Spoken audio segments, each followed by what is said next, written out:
अगले हफ्ते इमरान खान का भी ख्याल है और हमारी फैमिली का भी ख्याल है कि इमरान खान को इसके बाद बिल्कुल मुकम्मल तौर पे आइसोलेट कर दिया जाएगा, क्योंकि जेल के अंदर कोई और इस वक्त केस नहीं चल रहा कि इमरान खान से कोई मुलाकात कर सके।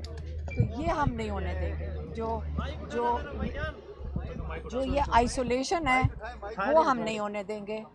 हम यहीं पे आके बैठ जाएंगे, चाहे सारा दिन बैठना पड़े। हम सुप्रीम कोर्ट भी जाएंगे दोबारा चीफ जस्टिस के पास, लेकिन ये गैर कानूनी चीज़ हम नहीं होने देंगे।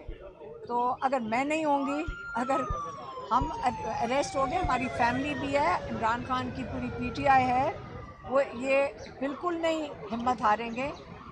और इमरान खान को अव्वल तो जेल में होना नहीं चाहिए, इमरान खान को रिहा होना चाहिए।